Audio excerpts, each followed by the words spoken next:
Hi, good afternoon. Hi, good afternoon, ma'am. Okay, please introduce yourself. My name is Marjorie F. Ochoa from Ilagan City, Isabela. I am 27 years old.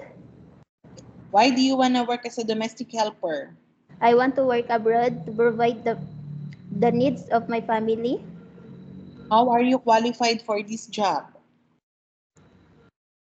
I qualified this job because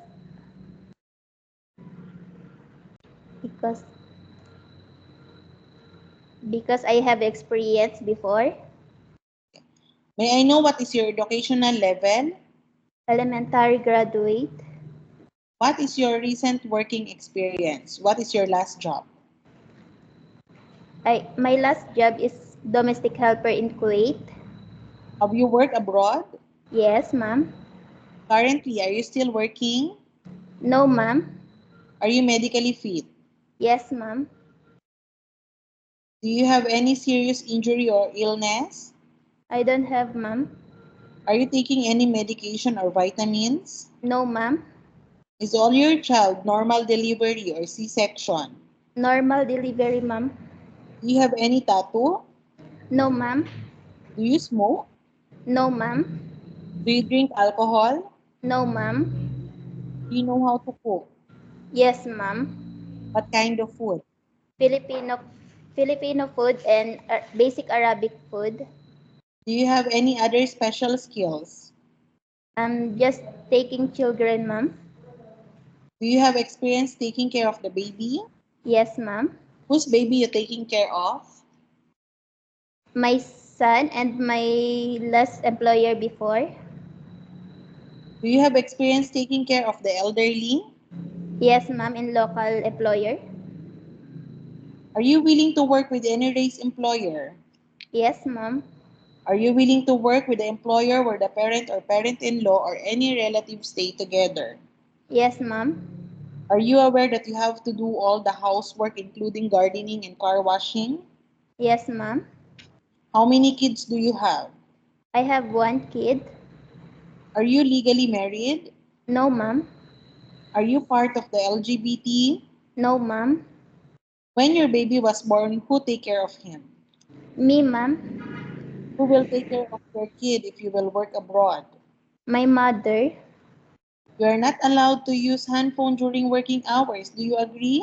Yes, ma'am, I agree. No friends and relatives can come in the employer's house. Do you agree and understand? I understand, ma'am.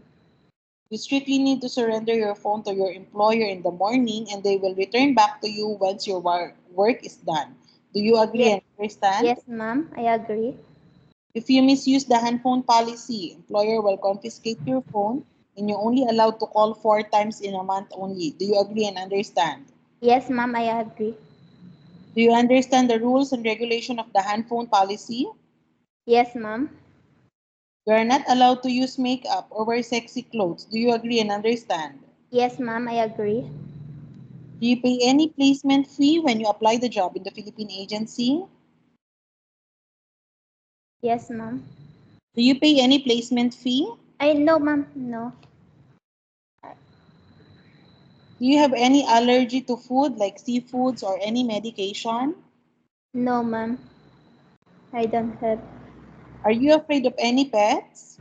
No, ma'am, Do you have friends and relatives here in Malaysia? I don't have, ma'am. How many years are you planning to work here in Malaysia? 2 years, and if my employer want me to stay, I'm willing. Have you taken your vaccination and booster? Yes, ma'am. What is your vaccine? Uh, vaccine. Oh, Your vaccine and booster. The Pfizer, Sinovac. Sinovac, ma'am. Have you infected by COVID or Omicron before? No, ma'am. Are you aware that you have a day off, but you only rest inside the house? You are not allowed to go out. It's okay, ma'am. Do you understand and agree that we will upload your video recording in our website? Yes, ma'am, I understand.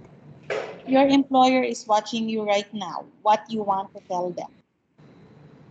Please, ma'am, sir, even I'm not high school graduate, I can assure you that I can do my best to do my work.